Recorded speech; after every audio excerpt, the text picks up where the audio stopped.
사도 바울이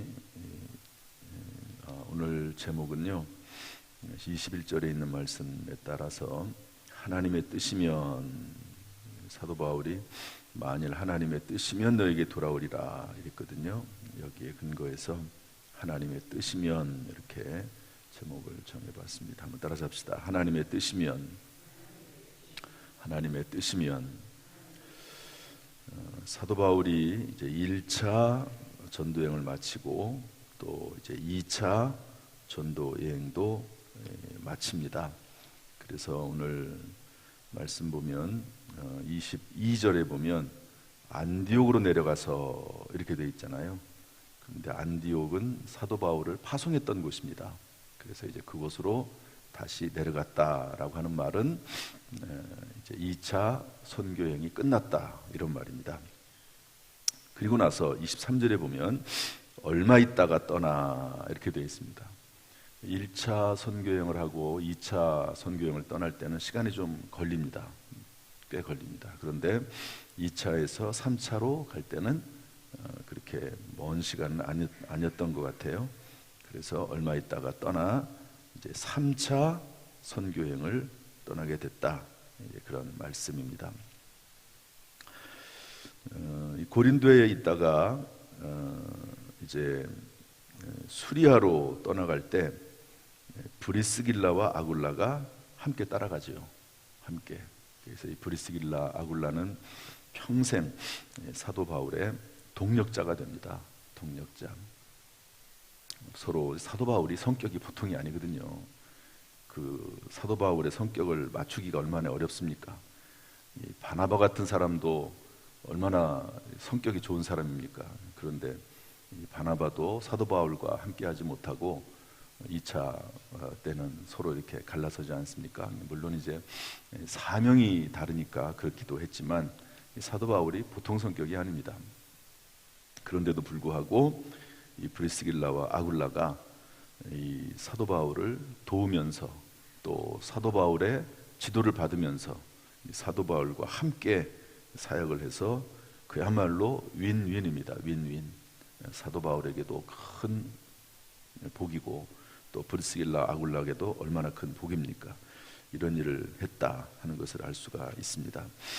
그러다가 18절 뒷부분에 보면 이런 말이 나와요. 서원이 있었으므로, 바울이 일찍이 서원이 있었으므로 겐그라에서 머리를 깎았더라 이렇게 되어 있습니다. 머리를 깎았다, 서원이 있었다. 이것은 나시린의 서원과 유사합니다. 나시린의 서원은 구약 성경에 나와 있는 거거든요. 그런데 사도 바울이 그 서원의 형태를 빌려서 하나님 앞에 무언가 서원을 합니다. 하나님 앞에 약속하는 거죠. 하나님, 제가 이것을 하나님 앞에 하겠습니다. 하나님께서도 저에게 이렇게 해주세요. 성령의 감동하심에 따라서 그렇게 하나님 앞에 뭔가를 약속드리면서 또 하나님에게 무언가를 요청하는, 그게 이제 서원이지 않습니까? 이런 이제 서원을 하는데 특별히 이제 나시린의 서원이라는 게 있습니다. 그래서 이 서원을 할 때 그냥 하나님 앞에 뭘 딱 약속을 하고 끝내버리는 게 아니라 포도주나 독주를 먹지 않습니다. 포도주, 독주. 머리카락을 삭도를 대지 않습니다. 머리카락을 자르질 않아요. 그 다음에 시체를 가까이 하지 않습니다. 그만큼 경건 생활을 하는 거죠. 하나님 앞에 무슨 약속을 하고 또 하나님 앞에 또 뭔가를 요청을 할 때는 이런 경건 생활, 몸을 함부로 하지 아니하고 그러면서 늘 말씀 안에서 살려고 애를 씁니다. 그러다가 민수기 6장 2장부 2절부터 21절 내용에 쭉 가다 보면 그 서원에는 기간이 끝났어요. 서원하는 기간이. 그리고 나면 하나님 앞에 헌물을 드렸습니다. 속죄제와 번제를 드렸습니다. 소나 양이나 이런 것들로 하나님 앞에 예물을 드리고, 그리고 나서 머리털을 밀었습니다. 그러니까 머리털이 계속 자라도록 기르지 않았습니까? 그런데 이제 서원하는 그 기간이 끝났어요. 그러면 이제 머리카락을 다 자릅니다. 그런 일이 있었는데 여기 보니까 겐그레아에서 머리를 잘 깎았더라 이렇게 되는 걸 보면 이제 서원하는 기간이 끝난 거예요. 그래서 하나님 앞에 사도 바울이 항상 경건 생활을 했겠죠. 그러나 더 하나님 앞에 경건 생활을 하면서 하나님 앞에 소원을 아뢰면서 또 하나님 앞에 이렇게 소원했다 하는 것을 볼 수가 있습니다. 그런 내용이고요. 그리고 나서 사도 바울은 에베소에 와서 또 계속해서 복음을 전하는데요. 사람들이 더 오래 있기를 청합니다. 더 에베소에 더 계십시오. 더 계십시오. 그랬더니 사도 바울이 작별하면서, 허락하지 않고 작별하면서 말하기를 이렇게 얘기합니다. 저를 따라서 하시죠. 만일 하나님의 뜻이면 너희에게로 돌아오리라. 하나님의 뜻이면 너희에게 돌아오리라 이렇게 말씀하고 있습니다. 하나님의 뜻이면, 사도 바울이 이런 말씀을 하거든요. 하나님의 뜻이면, 여러분, 신앙생활의 핵심은 하나님의 뜻대로 사는 겁니다. 사실은 하나님의 뜻대로, 이게 신앙생활의 핵심이에요. 그래서 성경에 이런 말씀이 있습니다. 주의 뜻이면 이것도 하고 저것도 하리라. 주님의 뜻이면, 그리고 주의 뜻대로 무엇을 구하면 들으심이라. 주님의 뜻대로 기도하는 거지, 사실은 그게 기도의 핵심입니다. 사실은. 그래서 주기도문에도 뭐라고 돼 있죠? 내 뜻대로 마옵시고 아버지의 뜻대로 되기를 원하나이다. 예수님께서 그렇게 기도하셨죠. 또 주기도문에서는 뭐라고 돼 있습니까? 뜻이 하늘에서 이루어진 것 같이 땅에서도 이루어지이다. 예수님께서 우리에게 기도를 알려주시면서 뜻이 이루어지기를 위해서 기도해라. 하나님의 뜻이 이루어지기를 위해서 기도하라. 그리고 본인도 겟세마네 동산에서 기도할 때 할 수만 있거든, 할 수 있거든, 이 잔을 내게서 물리쳐달라고 기도하면서, 그러나 내 뜻대로 마시옵고 하나님의 뜻대로, 아버지의 뜻대로 되기를 원하나이다. 결국 우리가 이 땅에서 사는 것은요, 뭐 다른 것이 아니고 하나님의 뜻대로, 하나님이 무엇인지를 발견해서 하나님의 뜻대로 살면 사실은 모든 것이 다 형통한 겁니다. 그래서 하나님의 뜻을 발견하기 위해서 우리가 성경도 읽는 거예요. 그래서 말씀으로 길을 찾고 하나님의 뜻을 분별하고 그렇게 살아나가게 되는 거죠. 최근에 우리가 이 부흥의 말씀을 통해서, 또 지난주의 설교 말씀을 통해서 아브라함이 하나님 앞에 큰 복을 받았던 이야기를 들었죠. 큰 복. 하나님께서 굳이 그 단어를 쓰십니다. 큰 복이라는 단어를 쓰시면서 뭐라고 말씀합니까? 저는 세 가지로 준행했다. 하나님 말씀을 준행했다. 그런데 이것이 하나님을 경유하는 것이다. 이것이 하나님이 하시는 시험을 통과한, 하나님의 시험을 기회로 삼은 것이다. 결국 뭡니까? 하나님께서 독자 이삭을 바치라고 하신 그 말씀을 순종했기 때문에, 다른 말로 오늘 말씀에 따라 생각을 해보면 하나님의 뜻에 따라 행했기 때문에, 하나님의 뜻에 따라 순종했기 때문에 이런 큰 복을 받는 것 아닙니까? 그래서 신앙생활의 핵심이 뭐냐? 하나님의 뜻대로 사는 겁니다. 한번 따릅시다. 신앙생활의 핵심은 하나님의 뜻대로 사는 것이다. 왜 주의 뜻대로 살아야 할까요? 왜 주의 뜻대로 살아야 될까? 다 설명을 어느 정도 하긴 했지만 결국 하나님의 뜻대로 됩니다. 한번 따라합시다. 결국 하나님의 뜻대로 된다. 하나님이 하시고자 하시면 결국 하나님의 뜻대로 되는 거예요. 예수님께서 겟세마네 동산에서 할 수 있거든 이 잔을 내게서 물치달라고 기도하지만, 그런 하나님께서는 십자가 지는 것이 하나님의 뜻이에요. 그래야지 예수님에게는 얼마나 고통스러운 일입니까? 그렇지만 인류의 구원을 위해서 십자가를 지는 것이 하나님의 뜻이거든요. 그것을 거역할 수는 있을지 몰라요. 그러나 하나님의 뜻대로 순종하는 것이, 그것이 하나님께 영광이요, 그리고 사명을 감당하는 길이지 않습니까? 하나님께서 모세를 부르십니다. 그래서 이스라엘 백성들을 구해내라고 부르시죠. 모세가 좋아하질 않아요. 그러나 하나님께서 계속해서 권고하시고 또 권고하시고, 지팡이를 주시면서까지 아론이라고 하는 사람을, 말 잘하는 사람을 붙여주시면서까지 권고하십니다. 그러니까 하나님의 뜻이 딱 정해지면은요, 하나님께서 결국 이루십니다. 하나님께서 사도 바울을 사울이라고 하는 사울이었을 때 부르지 않습니까? 하나님께서 다메섹 도성으로 가는 그 길 위에서 하나님이 부르시는데 그 하나님의 부르심을 누가 막을 수 있습니까?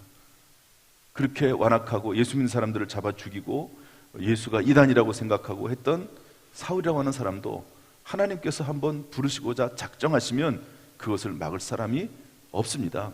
그러니까 주의 뜻대로 살 수밖에 없을 뿐만 아니라 주의 뜻대로 사는 것이 가장 복된 일이라고 하는 것을 알 수가 있습니다. 따라서 하나님의 뜻대로 사는 것이 가장 지혜롭고 안전해요. 한번 따집시다. 가장 지혜롭고 안전하다. 요나에게 하나님께서 니느웨로 가서 말씀을 전하라고 하죠. 그런데 니느웨는 서로 싸우는 나라거든요. 큰 나라이면서 아주 이스라엘을 정말 괴롭게 하는, 이스라엘 사람들을 많이 죽인 나라입니다. 아수르의 수도인 니느웨.